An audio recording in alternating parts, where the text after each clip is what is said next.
Vários assuntos importantes nesta segunda-feira. Claro que você é o nosso convidado especial. A ONG Transparência Internacional criticou o Brasil e afirmou que a corrupção foi normalizada no país. As declarações foram feitas em uma publicação nas redes sociais, logo após o deputado aliado do governo, André Janones, confessar rachadinha em seu gabinete e firmar um acordo com a Procuradoria-Geral da República para devolver pouco mais de R$130 mil à Câmara de forma parcelada. Sem citar nominalmente o parlamentar, a entidade afirmou que o crime de peculato agora foi apelidado carinhosamente de rachadinha, onde um representante do povo confessa essa prática e, ao invés de ir preso, ganha o chamado Sweetheart Deal da PGR. Na tradução, nós poderíamos chamar de um acordo doce ou acordo de doçura. Por fim, a Transparência Internacional também criticou o atual governo, afirmando que a palavra corrupção só é pronunciada por seus integrantes para criticar o seu combate.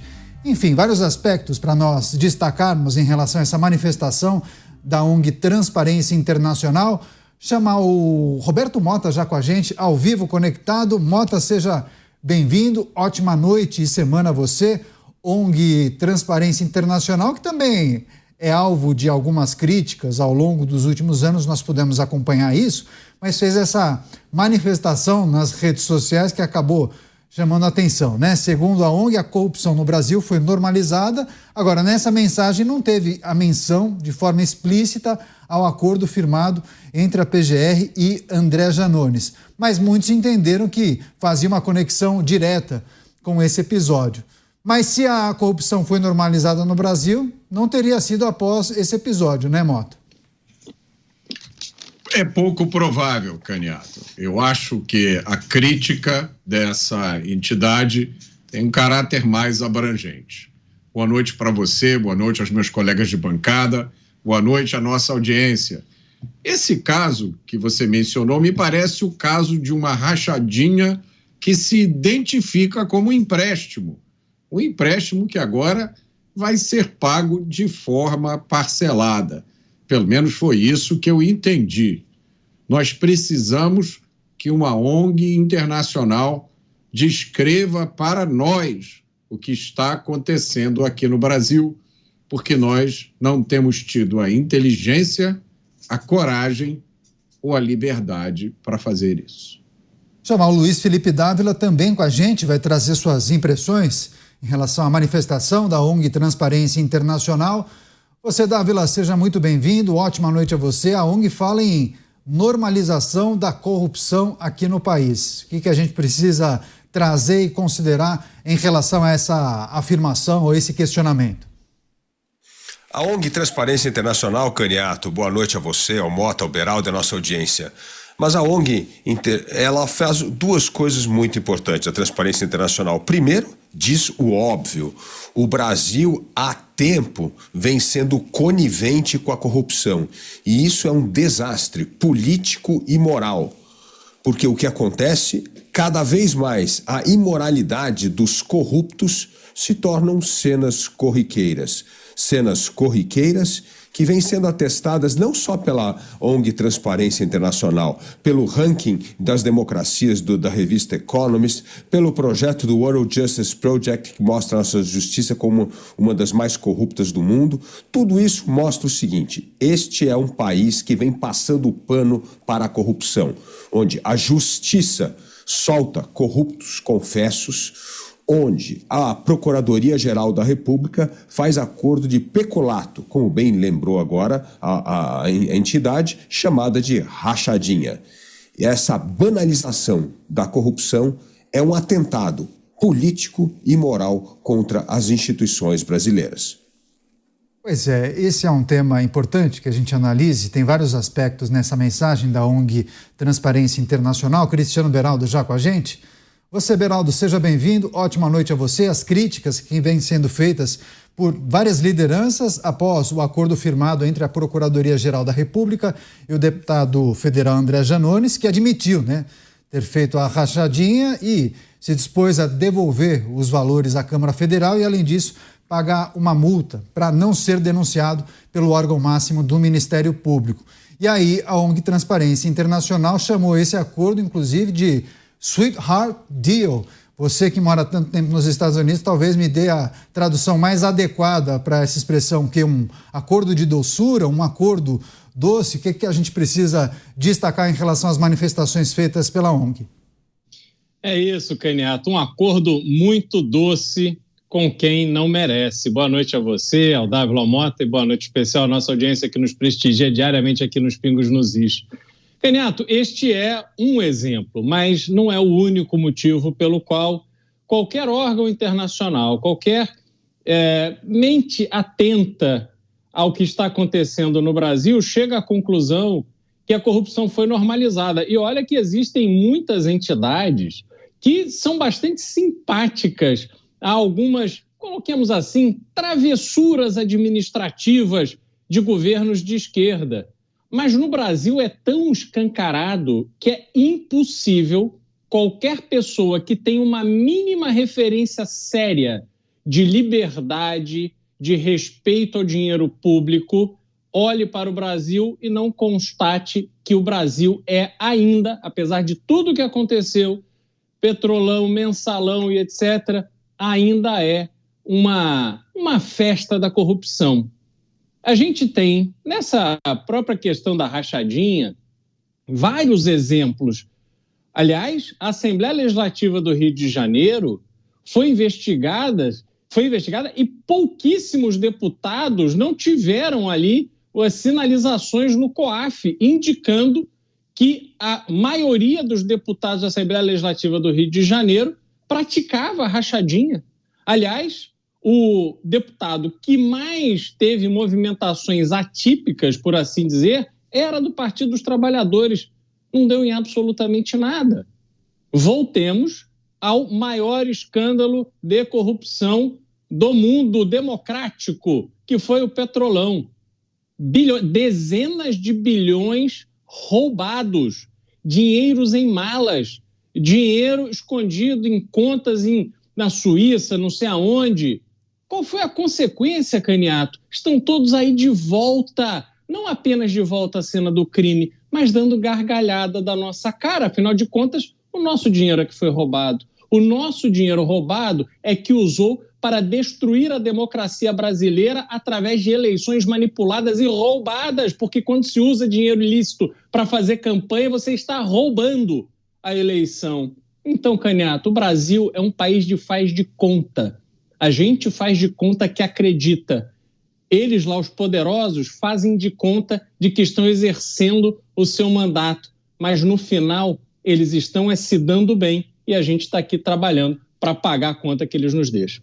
Pois é, muita gente chegando aqui em Os Pingos nos Is, na nossa companhia. Quero só trazer mais um trecho da postagem dessa organização, postagem que abusa, inclusive, dos recursos da ironia. Eu vou abrir aspas para essa postagem da ONG Transparência Internacional.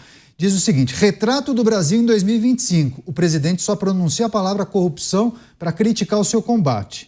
O Tribunal Constitucional do país anistia corruptos em série. Peculato tem apelido carinhoso de rachadinha. Um representante do povo no parlamento confessa esse crime e, ao invés de ir preso, ganha Sweetheart Deal, né? O acordo doce da PGR, e paga uma multa irrisória de 12 vezes sem juros. E aí a mensagem é finalizada justamente com um questionamento, com uma pergunta, né? Alguém duvida que a corrupção foi normalizada no país, no Brasil? Mota, e aí os nossos amigos e colegas, e você também entende que a mensagem tem uma conexão direta com esse episódio, mas acaba amplificando para um cenário que a gente vem observando no Brasil, talvez principalmente de 10 anos para cá, né? Uma série de decisões, reversões, cancelamento de processos, e tudo isso acaba aumentando demais a sensação de impunidade. Se lá atrás, há alguns anos, as pessoas impactadas com aquela operação falavam: caramba, no Brasil agora político, empresário poderoso, servidores públicos estão indo para trás das grades. Mas muitas dessas coisas foram revertidas e canceladas, né, Mota? É verdade, Caniato. Esse comentário da ONG poderia se aplicar praticamente a qualquer dia do nosso noticiário. Eu acho que a primeira vez que eu ouvi falar sobre corrupção no Brasil deve ter sido quando eu comecei a assistir televisão, em algum momento lá pelo final dos anos 60. De lá para cá, eu acho que não deve ter passado um dia sem que eu tivesse tomado conhecimento de algum episódio de corrupção no Estado brasileiro. A exceção, como você mencionou, foi um determinado período da história recente em que, efetivamente, nós achamos que as coisas tinham mudado. A gente viu pessoas poderosas, ricas e importantes respondendo judicialmente por coisas pelas quais ricos e poderosos nunca responderam na história desse país. Há quem diga, né, que a corrupção foi normalizada no Brasil, mas há quem diga que a corrupção sempre foi a norma. Corrupção e política andam de mãos dadas desde o início da história da humanidade. Não há novidade nenhuma nisso. A tentação que o poder oferece é irresistível para algumas pessoas. Por isso, você só conhece de verdade uma pessoa quando ela está em posição de autoridade. Mas eu vou dizer uma coisa que eu acho que dá uma visão diferente dessa questão. Na minha visão, o problema do Brasil não é a corrupção. O problema do Brasil é a impunidade. Quando nós deixamos de punir os criminosos pelos crimes que eles cometem, os criminosos vão punir a sociedade pelos crimes que nós, cidadãos de bem, nunca cometemos. Mas, Dávila, o desmonte da Lava Jato, pegando esse período, esse momento que foi tão importante, né, que inclusive fez com que muitas pessoas coçassem os olhos para terem certeza que aquilo não era uma fantasia, aquilo era real, né? Observar políticos com mandato sendo presos, empresários, mega empresários também sendo detidos, servidores públicos, né? Toda uma rede sendo identificada e muitos sendo condenados. O desmonte que a gente acompanhou ao longo dos anos, você acha que foi fundamental para que hoje muitos digam que a corrupção no Brasil foi normalizada? Ou, na verdade, aquele foi simplesmente um recorte no tempo, é um lapso temporal de um Brasil que as pessoas não conhecem? Porque a realidade é isso que as pessoas estão acompanhando hoje e acompanharam também no passado. Caniato, um ponto importante é que a corrupção não é só apenas o roubo do dinheiro público, é o roubo da moral, é o roubo da credibilidade das instituições. Essa ausência de transparência, essa ausência de vergonha na cara, isso tudo degenera a crença nos valores fundamentais para o Brasil, por exemplo, atrair negócio. Como é que você vai atrair investimento internacional num país onde corrupto, confesso, é solto pela Suprema Corte? Não é que foi um evento temporário, numa primeira instância. Não, foi na Suprema Corte brasileira. Como você pode acreditar na lisura do poder legislativo quando a rachadinha é uma prática corriqueira que é simplesmente ignorada pela Procuradoria-Geral da República? Então, esse é um sinal péssimo para quem quer investir no Brasil. Porque o que significa? Que num país onde reina a corrupção, a lei não vale, acordos não são cumpridos, e se os acordos não são cumpridos, ninguém sai impune. Então, por que investir no Brasil? As duas coisas que mais afugentam investimento hoje é a corrupção e a violência. Duas coisas que ficam muito difíceis fazer negócio no Brasil, ter confiança no futuro e ter confiança que, se houver desavenças, os contratos serão cumpridos. O Brasil está cavando o buraco da sua decadência política, econômica e moral. Agora, diante de tantas reclamações, Cristiano Beraldo, por que é tão difícil das administrações avançarem com as agendas anticorrupção? Me lembro que até na administração de Jair Bolsonaro, no início, na primeira metade, houve avanços importantes. Inclusive, aquela época, Sérgio Moro implementou uma série de medidas, inclusive com um aval de Jair Bolsonaro, mas houve mudanças de entendimento na segunda metade da administração. Mas, em linhas gerais, por que as nossas lideranças têm tanta dificuldade em avançar com essa agenda anticorrupção que me parece fundamental para a gente recalcular essa rota do Brasil, né?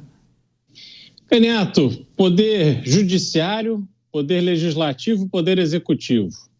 Além da estrutura federal, temos 27 estados com as suas estruturas estaduais, mais de 5.500 municípios com a sua estrutura de prefeitura, a Câmara de Vereadores. Cada um desses ambientes decide temas que impactam diretamente no bolso de várias empresas, sobretudo empresas e empresários, os alvos preferidos.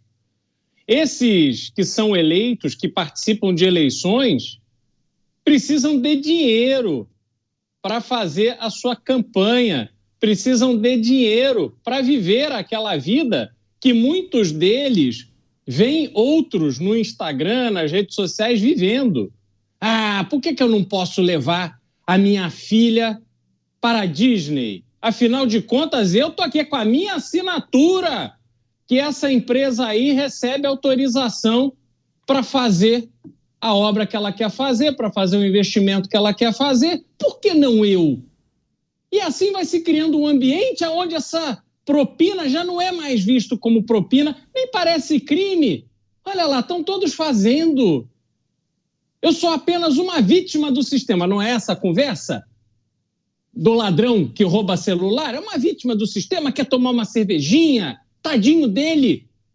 Então, essas pessoas, milhares, centenas de milhares de pessoas na estrutura da administração pública, com poder conferido pelas urnas ou pela posse num cargo público a partir de um concurso, que podem multar uma determinada empresa, uma determinada pessoa, que podem impedir que alguma coisa aconteça no seu município, no seu estado, na sua região. Então, Caniato, é muito poder para um custo de vida cada vez mais elevado de um povo que, numa parte assustadora, tem tido uma deformação moral e passa a não ver problema. Por quê? Caniato, só para destacar, o problema do Brasil não é só a corrupção no dinheiro público, não.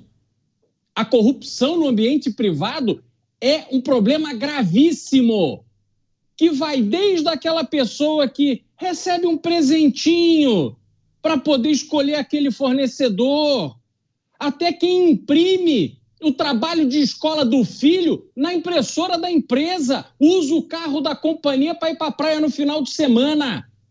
Esta falta de noção do que é meu e do que é dos outros cria este tipo de ambiente, onde as pessoas, quando tem manifestação da Paulista, vão lá, fora corrupto, cadeia para todo mundo. Mas chega segunda-feira, meu presentinho, vem aqui, me paga um almoço, puxa vida, meu filho está querendo tanto um videogame novo, será que você não me ajuda aqui? Eu assino esse papel aqui para fazer um pedido da tua empresa? Então, Caniato, o problema da corrupção no Brasil é um problema moral de formação de um povo que tem na educação a sua grande mazela.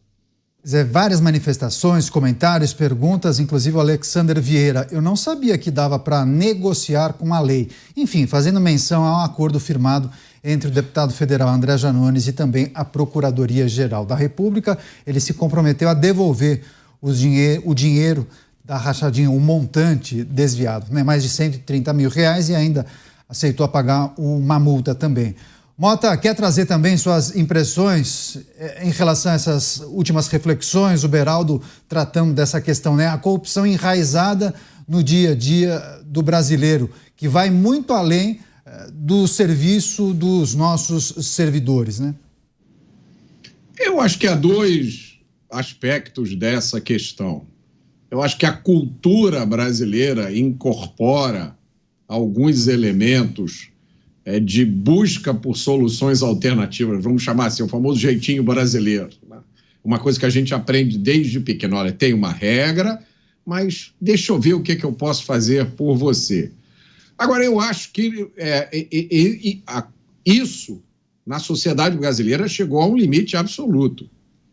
Eu temo pelo que possa vir a acontecer. Eu vou citar só um exemplo disso. Aqui no Rio de Janeiro, bairros inteiros estão dominados pelo crime organizado. Então, isso começou lá atrás, quando as pessoas iam morar em determinadas áreas, e porque essas áreas tinham uma situação muito precária, você não precisava pagar a conta de luz, né, fazia um gato, enfim, você não pagava o IPTU, o Estado estava totalmente ausente daquela região. Só que agora chegou um novo Estado lá e as pessoas estão vivendo numa situação quase feudal.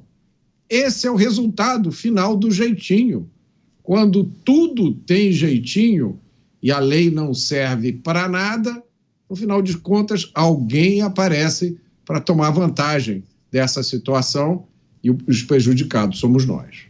É isso. Várias pessoas também lembraram da lei de Gerson, né? Por conta de um comercial muito antigo de televisão que dizia que o brasileiro quer levar vantagem em tudo, alguma coisa assim, mas isso daria boas análises também com os nossos comentaristas, mas a gente traz em um outro momento, porque tem vários assuntos importantes, a gente vai trazer aqui esse compilado de informações para você que nos acompanha nesta segunda-feira.